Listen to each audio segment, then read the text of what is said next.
everyone, to our session. We're thrilled to be able to share with you today, and I hope that what we share might encourage you to think about dipping your toes into STEM-related instruction. Before we start, I want to introduce all of our speakers, and I'll go in order of presenting. Rachel Grove Rohrbaugh is the archivist at Elizabethtown College, where she's responsible for all aspects of the Earl H. and Anita F. Hess archives and special collections. She's a certified archivist and holds a BA in art history from the University of Delaware and an MLIS in archival studies from the University of Pittsburgh. She was previously the archivist and public services librarian at Chatham University in Pittsburgh. Rachel is passionate about promoting the Hess Archives as a teaching and learning resource for the college community. She especially enjoys working directly with students and has taught courses in local history, archives, and digital humanities. Rachel has presented and published on instruction, outreach, and small archives management. Along with her is Jennifer Strain, who's the Instruction and Scholarly Communications Librarian at Elizabethtown College. While she has previous experience in archives for the past 9 years, her instructional role has been focused on the STEM disciplines. These days, she's more likely to introduce primary sources to students as articles with original research, so she's always excited for the opportunity to work with Rachel. I am Morna Gerrard. I'm the archivist for women's gender and sexuality collections at Georgia State University. I have an ME in history from Edinburgh University and an MLIS from Clark Atlanta University. I started my professional career at the National Archives of Scotland, and I've been at GSU since 2000. And I just want to say I'm a brand new promoted professor as of this month. I've published a number of articles and book chapters, collections, and about as primary sources. Mattie Clear is the Instruction and Outreach Archivist and Assistant Professor at Washington and Lee University Library Special Collections and Archives. She received her MA in History and MLIS in Archives Management from Simmons University in Boston, Massachusetts, and a BA in History and Sociology with a certificate in Early American History and Material Culture from the College of William and Mary in Williamsburg, Virginia. Mattie began her career as an archives assistant at the Earl Greg Swem Special Collections Research Center. During this time, she was selected as the 2017 Elizabeth Brown Pryor Junior Fellow at the Library of Congress. Congratulations. Before joining Washington and Lee in June 2022, she was a reference archivist at the Massachusetts Institute of Technology Libraries Department of Distinctive Collections. So let's get started.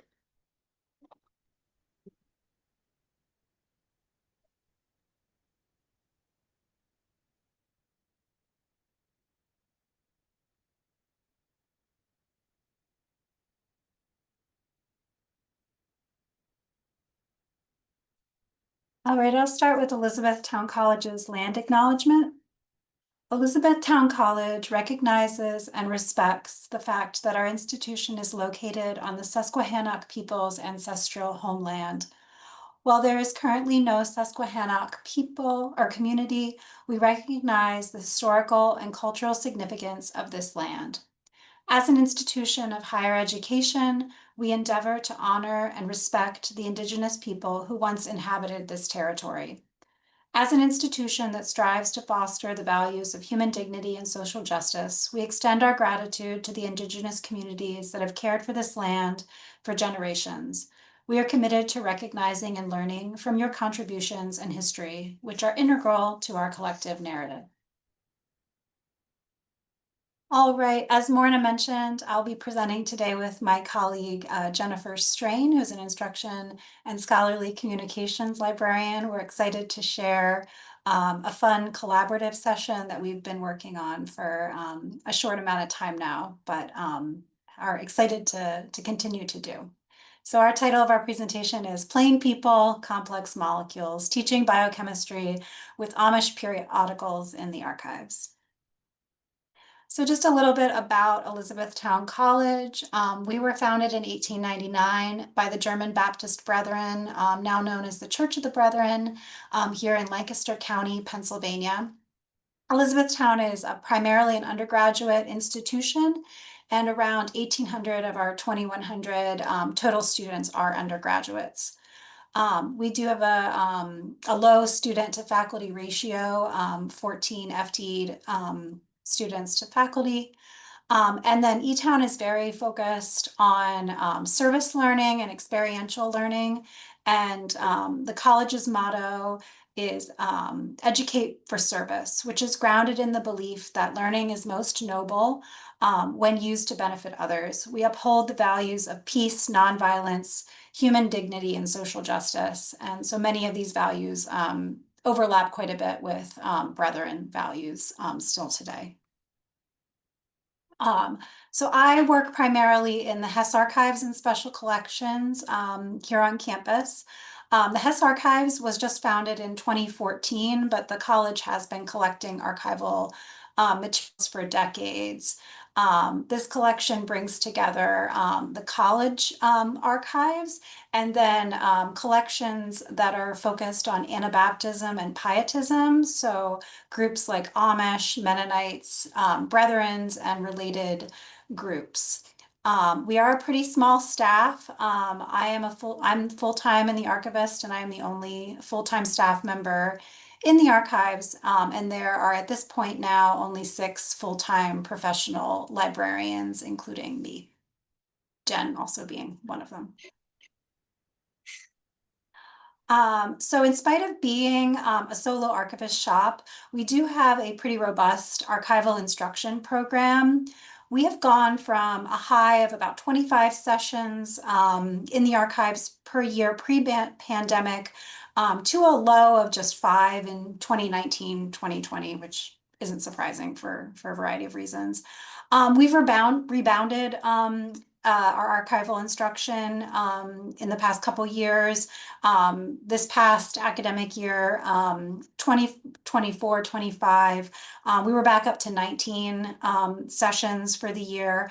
But I have found that we do have a pretty different mix of disciplines due to cuts that have occurred at the college in the humanities over the past few years. For example, pre-pandemic, our largest number of sessions were in history and religious studies. But by this year, I actually had no sessions in religious studies and only 2 sessions that were in history. To put that in context, religious studies is no longer offered as a major at the college, and the history department is down to just 1 full-time faculty member. So you can imagine how this has changed, like who we're working with and who we're reaching out to promote the archives. Um, we have, however, seen some steady usage by English, art, and music. So last year, over 50% of our instruction was still in the arts and humanities. Chemistry is a new partnership, but we have actually worked with the occupational therapy department since 2016. So that bar graph you're seeing there, the bar for sciences, health sciences, actually the bulk of that is OT. All right, hello everybody, I'm Jennifer Strain. So I'm gonna start off by introducing our STEM instruction program.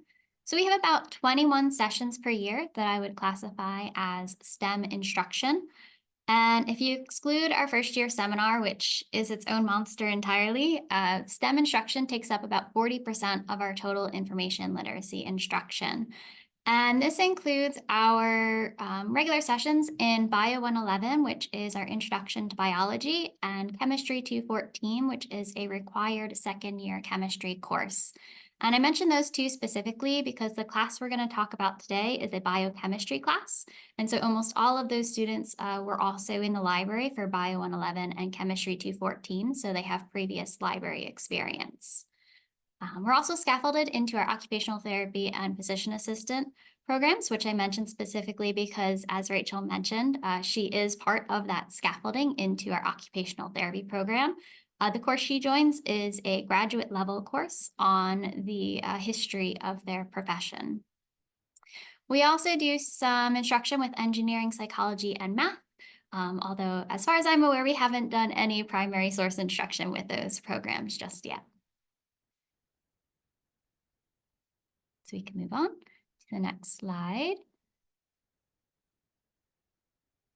There we go. So how we get these programs, I think pretty typical. We send out instruction outreach emails once a semester. And we always do connect with Rachel before we send out those emails to see if there's anything she wants us to include to share with the faculty.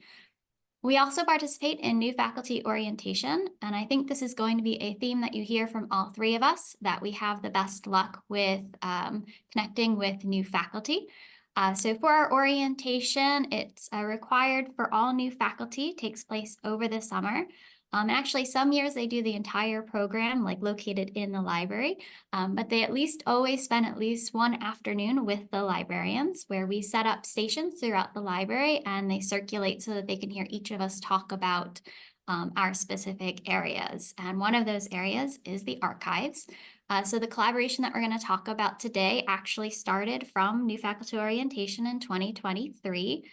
Rachel was on maternity leave that year, but our director had archival materials out, and one faculty member took, or actually a couple of faculty members that year took interest in the Little Red Hen News, which Rachel will be talking about shortly. So Elizabethtown College is home to the Young Center for Anabaptist and Pietist Studies, which is known as the world's leading research center on a variety of Anabaptist groups, but most notably the Amish. The Amish in America have diverse practices, but the most conservative are known for their plain dress and rejection of modern technology, including cars and electricity in their homes. We have a large collection of Amish-related materials in the Hess archives, and they're frequently used by classes here. Highlights include the papers of prominent scholars, several photography collections, audio recordings, and artifacts like Amish toys and clothing. Elizabethtown College subscribes to a large number of Amish periodicals written by and for the Amish. Some, like Die Botschaft, cover a variety of Amish news and happenings. Others are for more specific audiences, like Buggy Builders Bulletin, Single Girls Newsletter, or Life's Special Sunbeams. This last one is specifically for parents of disabled children. One thing many of these periodicals have in common is that they are not written by paid journalists, but instead by local scribes or correspondents. The content of the papers is almost exclusively letters from readers. The assignment Jen is going to describe today made use of an Amish periodical called Little Red Hen News. The Young Center describes Little Red Hen News as a quarterly women's magazine written and edited by Amish women with some Old Order Mennonite women contributors. It features short articles, often in the form of letters from readers on household tips, gardening, and child rearing, as well as short stories and poetry. It's published in Marion, Kentucky, but has readers and contributors from Amish households throughout the United States and Canada. Okay, so the assignment is in a class chemistry 323 biochemistry. This is a required class for our biochemistry majors. It is also required for most of our chemistry majors, and it is strongly recommended for our pre-med biology students. This is their final project, and the requirements have them finding a segment in the Little Red Hen News that shares a homeopathic remedy. And then they have to find a research article that either proves or disproves how that remedy may or may not work biochemically. Then at the end of the semester, they give an 8 to 12 minute presentation on their findings.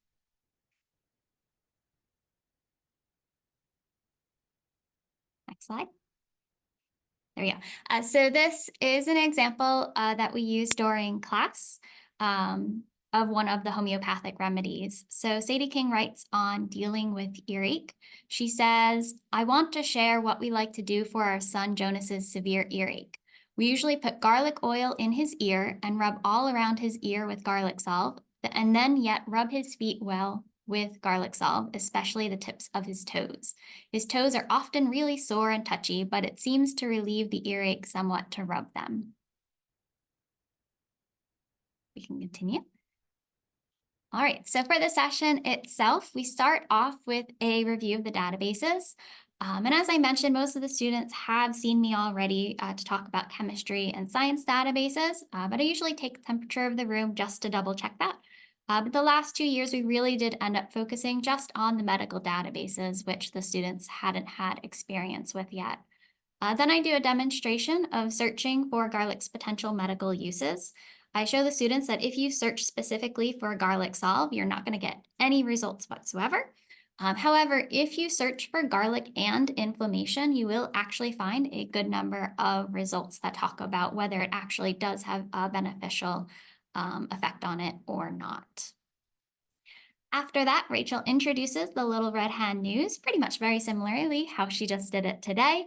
But we also make sure to include how the students will access it after class, because it doesn't really occur to them that they can't just walk into the library and say, I would like to take a look at the Little Red Hen News today. They don't think like, oh, I might need to make an appointment for that. So we make sure that they know that it's just not like out on the shelves for them to be using here. And the next slide, yes, we talk about student challenges, the biggest one of which is actually citation. They use APA citation for this class, which isn't exactly friendly to this type of publication. So we have to go over the correct formatting for that, what information they have to pull out of the articles to use for that citation. We found it useful to use a worksheet for guided note-taking, so that they actually know exactly what they need to get. And we always make sure we recommend that they take photos. Of course, there's always at least one group that doesn't, and then they come to us and they say, well, I need to know my citation information for that article on garlic earache. And we're like, well, do you know the year? Do you know anything else? It's always one group, but we have learned to emphasize many times, take those photos. The other challenge is what I've dubbed scholarly bias here. We very intentionally teach our students to place the most trust in scholarly articles. So they approach these publications from a place of distrust to start with. They are going to be very skeptical of the homeopathic remedies. And that means that they tend to get really stuck on the ones that sound the most far-fetched. So we usually have to pull them back and remind them that most of the remedies do work in some fashion, maybe not exactly the way they think they're working, but if you pull it back, there are things that work. So we really have to emphasize to the students that they're not all just wacky ideas. They do have actual purpose. Yes. And this is actually reflected in the feedback that we got from the professor. She said the students are really forced to think outside of their normal science brains, and it reminds them that everyone comes to treatment from different backgrounds and experiences, and sometimes what may seem as ludicrous on the surface has value. So I think we're leaving you off on this slide with our very happy photo of our unofficial campus mascot, Truman, here in the library. Yeah, so we'll save questions for the end, but yeah, thank you, Jen. And I think we're going to pass it off now to Morna. So I'll go ahead and stop my share.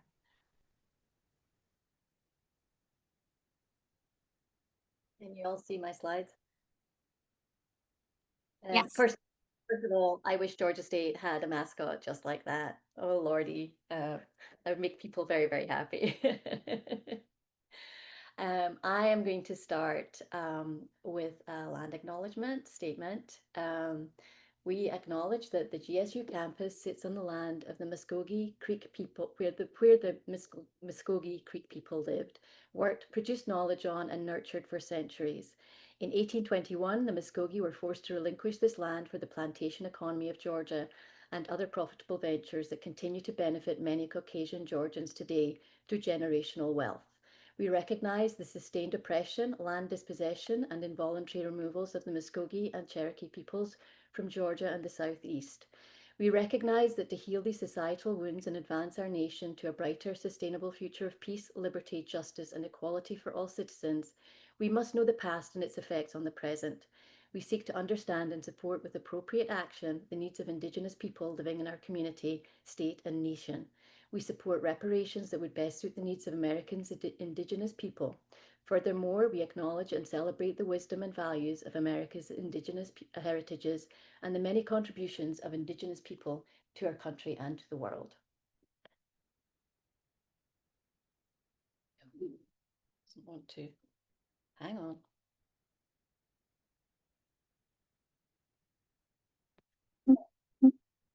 This is not allowing me to forward my slides.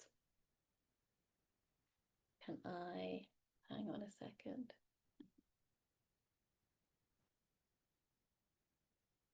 There we go. I don't know what happened there. So I'll start by talking about Georgia State University. We are an urban university, very urban university, primarily located in downtown Atlanta. With over 52,000 students over a number of different campuses. We're very proud of our diversity and reputation for retaining and graduating first generation college students. Let's see if this works. There we go. Special Collections at Georgia State has a strong focus on activism and progressive movements. Included in our collections are topics such as labour history, women's and LGBTQ+ activism, environmentalism, and anti-death penalty activities. And they are absolutely ripe with meaty materials that provide rich options for research across many specialties. In terms of instruction, we have a very long history of instruction, and like many people here, we've generally focused on reaching out to professors teaching in the arts and humanities, specifically history and in particular English. We've done a lot of work with English professors. However, over the past few years, we've also benefited from having a coordinator for instruction, because that helps us all be on the same page about how we're teaching, and it helps us to organize who's teaching what when. Um, we have expanded greatly the number of classes that we are teaching. As a result, I think in the spring semester we taught over 1,600 students in over 50 classes, and that's just one semester. So we're doing pretty well. And in the spring semester, I think it was probably just 3 of us who were teaching all of those students. So it's been a real labor of love and a lot of labor involved in that.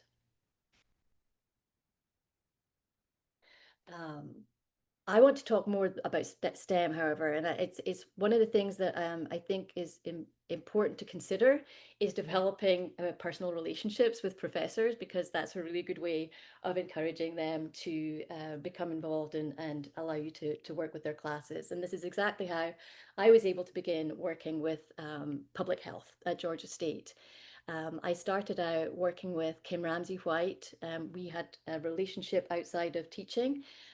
She was very excited about what we could do, and so I worked with her undergraduate class, and we considered topics such as racism, minorities, contraception, maternal and child health, various other things.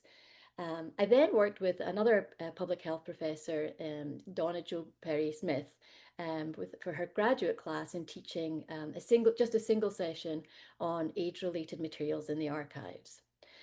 In 2019, I began working with Carlos Pavao, who's a mentee of Ramsey-White and a fan of quantitative data. And it was at this point that we really started to evolve our relationship with public health in particular.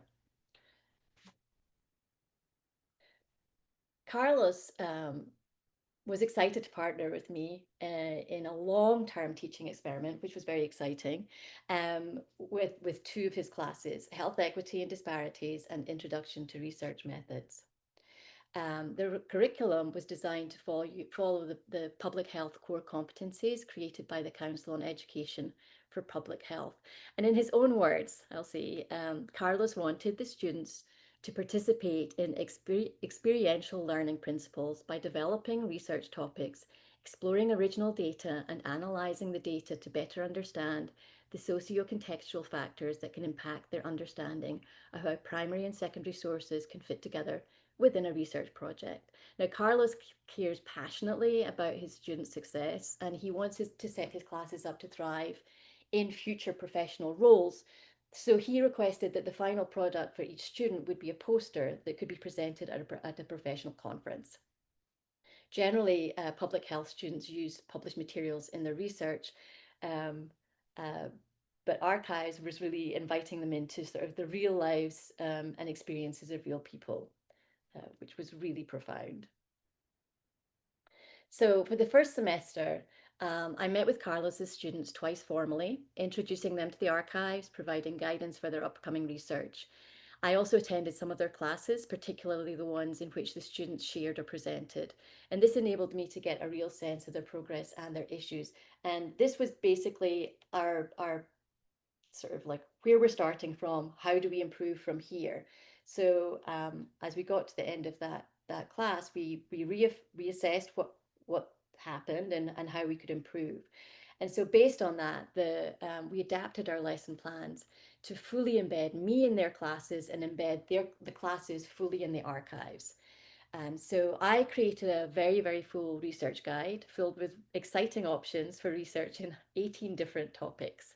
Very quickly, we realized that too many topics led to students being kind of scattered and finding it difficult to focus. So once we narrowed the number of topics down to 4, which included racism, abortion, AIDS, and sex trafficking, things really improved and students were able to focus much more readily on a topic that they stuck with. And so we've stuck with those 4 areas ever since then. Carlos's classes, actually, I'll go back. Carlos's classes have multiple sessions with the archivist before starting the research. And they include a broad introduction to special collections that include discussions about critical thinking. We have a session focused on metadata and finding aids, in finding aids in general, and digital collections, followed by we have an awesome session, which is a hands-on exercise that required the students to analyze abortion-related materials. Now, there's 45 students in each class, so finding a space for them to do all of this together was a real challenge. We ended up having to use our gallery area in special collections. We now have another classroom that we can use, but we really needed to spread out so everyone could work with collections at tables. Once we did all of these sessions, the students were set free to use the collections and create their product. And of course, throughout the semester, we had very regular check-ins. And also, like, we would share messages of support and encouragement with the students because this was a real challenge for them. Here you can actually see a template that Carlos created for the class, you know, making sure that they came up with various different facets for their posters. We started off by sharing one that had been done before, and we discovered that students just wanted to copy that, so we created a template instead, and that's what we've gone with ever since then. And here's a student project, one of the student projects that we came across. A lot of them are to do with HIV and AIDS or being gay or you know, just any number of different topics. And people tended to choose topics that spoke to them personally. There was a lot of really good personal catharsis and thinking and experience going on throughout this the whole semester. And in this particular instance, the students interested in stigma and in mental health wellness in the LGBTQ plus community. And you can see they took on the research question, providing a background, a description of the research, what they learned, what their recommendations are, and then a conclusion sort of for moving forward. These were fantastic to watch as the students presented them. A wide variety of presentations and panels, and I think that the students learned a whole bunch about how to prepare for a conference as well as how to do research in the archives. By the end of most of the students struggled initially, as they had absolutely no experience working with primary sources. For the first third of the semester, I would say, many of them complained to their professor.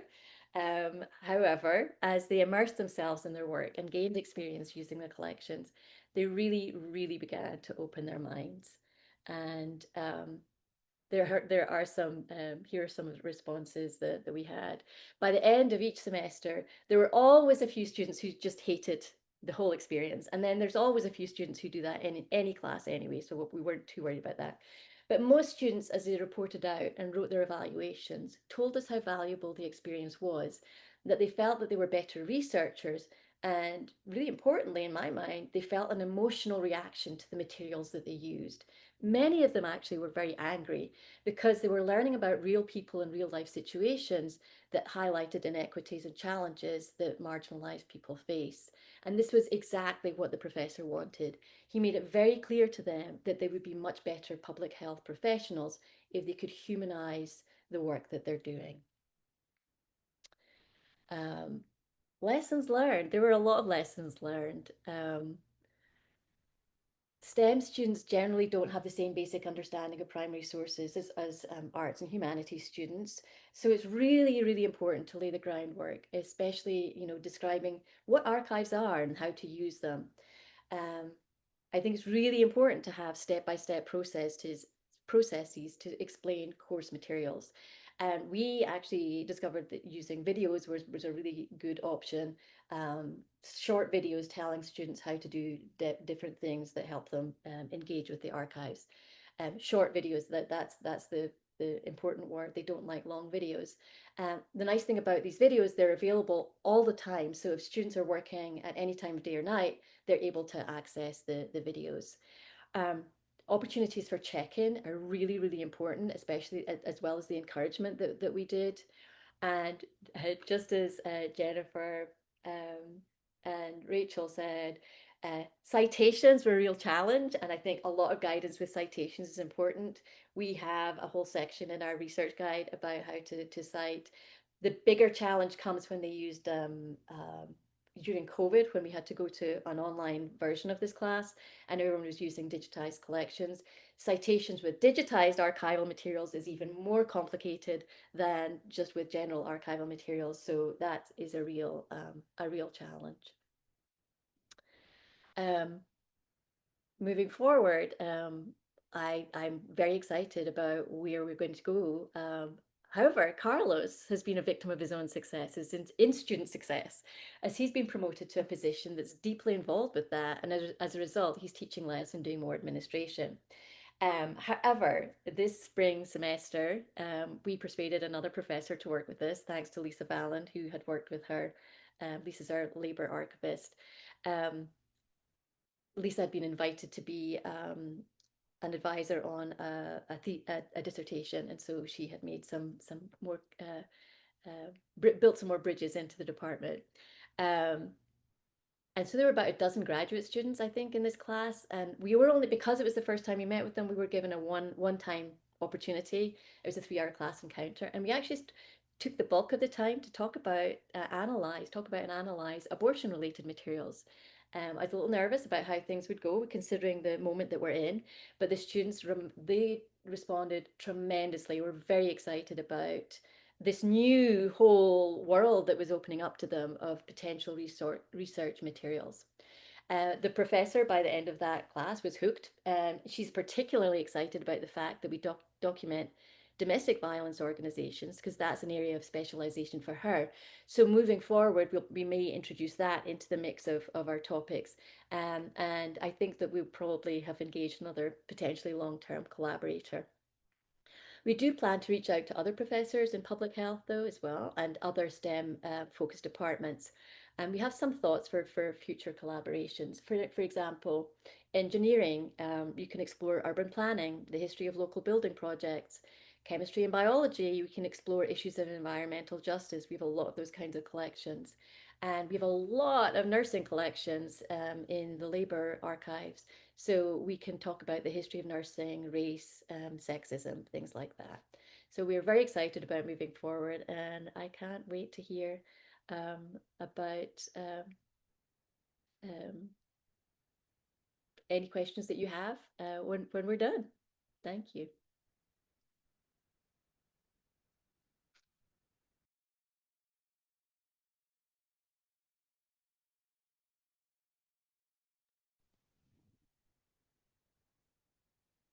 Okay, can folks see my screen okay?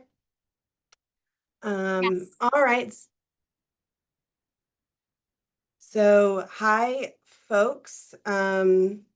Thank you for joining us. I'm the last of this panel, so we can hopefully get to some questions soon. So my presentation is on the Special Collections and Archives classroom as a lab. And so before I begin, I want to respectfully acknowledge that Washington and Lee exists on the homelands of the Yesa and their descendants, among them the Monacan, Halawaii, Saponi, and Tutelo-speaking people. With gratitude, I recognize the original and current caretakers of this land who have stewarded it for centuries. For those unfamiliar with Washington and Lee University, it is a small private liberal arts university in Lexington, Virginia, founded in 1749. Our student body is approximately 1,900 undergraduates and 400 graduate students in the School of Law. Within the undergraduate program, there is the college, which includes arts and sciences, as well as the Williams School, which includes economics, politics, accounting, and business administration. Across these two academic divisions, there are approximately 230 full-time faculty members and 74 areas of study. Washington and Lee is known for its 12-12-4 model, where during the fall and winter terms, courses are 12 weeks, and during the spring term, students have an immersive 4-week course that allows for place-based learning, both domestically and abroad. Special Collections and Archives is located within the library. Our collecting areas can be divided into 3 sections. University archives, local and regional collecting, roughly defined as Lexington, Rockbridge County, and the surrounding area, and materials collected because of the ties explicitly to the curriculum.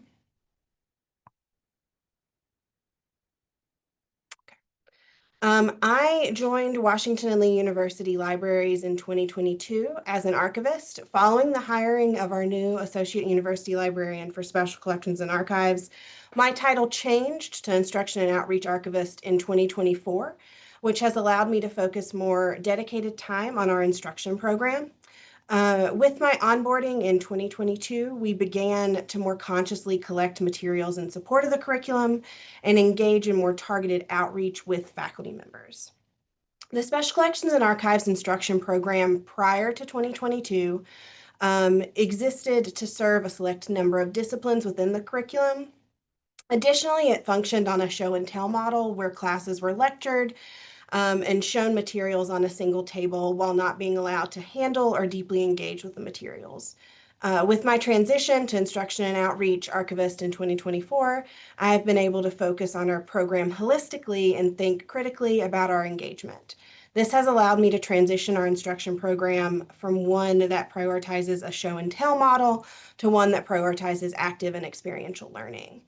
As a result of this work, our course engagement nearly doubled from 27 courses in the 2021-22 academic year to 48 courses in the 24-25 academic year. For this section, it is important to note what I mean by class versus course engagement. Course refers to a given course that visits regardless of how many class sessions they are in Special Collections and Archives, and classes refers to the specific number of classes that have visited Special Collections and Archives, so this captures the potential for multiple visits by a single course. In the coming slides, I will highlight our approaches to instruction and outreach, as well as providing an example of STEM work that we've done. While we occasionally are approached by faculty, the majority of our class engagement comes from targeted outreach that occurs prior to the beginning of a given semester. Courses for a given semester are released around midterms of the semester before. When classes are released for the next semester, we identify courses that could be supported by our collection. From this list, we divide course outreach among myself, the Associate University Librarian for Special Collections and Archives, Kim Sims, and our Public Services Manager, Seth Goodhart. In general, I take the majority of the outreach and class engagement, with Seth and Kim each taking between 3 and 7 courses. Through this workflow, our success rate is approximately 68% of those we reach out to. Pictured here is a screenshot of our outreach smartsheet that we use to coordinate courses outreach and keep track of confirmed courses. While we try to reach out to a variety of professors and disciplines, we have had the greatest success with new and visiting faculty, given their willingness to try and explore new methods of active learning. As I mentioned, Washington and Lee is on the 12-12-4 model, which means that longtime professors are often very attached to their finite lectures for the term, and the idea of changing these courses to include special collections and archives can be challenging, though not impossible. Through this outreach, we have been able to engage with roughly a third of the disciplines at Washington and Lee University. Our strongest connections are with history, art history, and English departments, but we are particularly proud of our successful outreach to departments that have not historically used special collections and archives, like Earth and Environmental Geoscience, which I'll elaborate on a little bit later, Women's Gender and Sexuality Studies, and Africana Studies. While the majority of our class sessions occur at the 200 level, we have made great strides to increase our representation among the 100 and 300 levels. It is our assertion that this success at the 200 level is due to the fact that many of the topic classes occur at this level and allow us to more creatively engage with our collections. What isn't necessarily represented in these graphs is the increase in the number of courses that have utilized special collections and archives for more in-depth specialized assignments and instructions. We have seen a sharp increase in professors' willingness to visit multiple times over the course of the semester and to engage more deeply with our materials. For example, in the 24-25 academic year, we had 48 different courses use special collections and archives across 67 different class sessions, so roughly 19 courses visited special collections and archives more than once in the 24-25 academic year. Following a professor confirming their interest in a special collections and archives class session, we meet with them one-on-one to talk about the goals of their course and how the special collections and archives session or sessions may better support these goals. Our class sessions are informed by the RBMS SAA Guidelines for Primary Source Literacy, which I'm sure you all are all familiar with, as well as RBMS's Instruction and Outreach Committee's Outreach Toolkit resource entitled Ethically Teaching Primary Sources That Reflect Histories of Violence, Hate, and Oppression. With both of these resources in mind, we present a sliding scale of opportunities for engagement that range from one-off sessions with a reflective blog post to primary source analysis assignments based on the Library of Congress's analysis worksheet, to semester-long projects that may be research and/or creative in nature. Our willingness to share assignments that have already been successful, like scaffolded primary source analysis assignments or creative zine assignments, means that there is less pressure on professors to recreate the wheel. I have come to have a packet of sample assignments readily available in my office and our classroom. We are fortunate enough to have access to a special collections and archives classroom pictured here that allows us to engage with students and faculty in a secure, controlled environment while also not interrupting researchers in the reading room. Each class session follows a similar formula and includes a brief introduction to special collections and archives, including an overview of the materials we have, how we acquired the materials, and how students can identify and access the materials. Following this introduction, we introduce the material we have out for the students to engage with and how to handle them, as well as a refresher regarding the assignment associated with their visit. As pictured here, each item that is identified for classes includes an item info sheet with information about the materials identified for the class, as well as QR codes that link to the description and/or additional materials that may be of interest. Depending on the session goals and timing, students often rotate through these tables, engaging with all the materials we have identified, and conclude with a debrief about what they've learned and their experiences that session. This past academic year, we were able to utilize existing faculty mechanisms for peer evaluation and included these letters of observation as examples of assessment in the end-of-year reviews and promotion packets we had to submit. So all of this background on our instruction and outreach program is necessary to understand how we were able to successfully collaborate with an Earth and Environmental Geoscience course. These collaborations don't happen overnight. Our ability to work with other disciplines has created an infrastructure to support more STEM-related outreach to disciplines like Earth and Environmental Geoscience and Environmental Studies. So today I want to highlight a collaboration with Nicholas Baber, Assistant Professor in Earth and Environmental Geoscience, on his class called Dynamic Earth, Science of Natural Hazards in fall of 2024. During my initial outreach to Nick, we met in summer 2024 to discuss the potential class options for collaboration during that fall term. As we talked, we discovered how easily a primary source analysis assignment could fit into the infrastructure of his labs. It was with this revelation that we began planning our 2-hour session during the regularly scheduled 3-hour lab. We scheduled the session for October and began with my standard introduction to special collections and archives, followed by a 50-minute exploration where there were 10 sessions, not sessions, like sections, filled with materials related to Virginia natural hazards. So the students had 5 minutes at each station to think about and select questions from those pictured here. The materials selected for this class included various items related to damage caused to Rockbridge and Nelson counties by Hurricane Camille in 1969. Included were the scrapbooks pictured here. We also included newspaper clippings and other scrapbooks capturing flooding in the region, various reports of natural hazards in Virginia, including fire risks and earthquakes, flood insurance studies, and zines on nature and geology. Given our collection of local history, identifying materials for this class was relatively easy and enjoyable. It allowed us the opportunity to utilize materials that aren't often used in classes or research. Following the initial exploration of all the sources, the students were asked to engage in-depthly with a single item. To aid in this engagement, we asked the students to complete the analysis pictured here. That is a mixture of both standard primary source analysis queries and earth and environmental geoscience queries. After the students finished this analysis, we went around the room and the students shared their analysis of the given item and how it relates to their larger discussion of natural hazards. Many of these students shared that they had not visited special collections and archives before, nor had they engaged consciously in primary source analysis. However, the students articulated how similar this work was to their STEM-related analyses. Following this informal discussion, I checked in with Nick and we agreed that the session was exactly what we had hoped and agreed that it provided a great sample assignment to share as we worked to increase engagement with other STEM-related courses. In the coming years, we hope to continue momentum related to class engagement and collection development in support of the curriculum.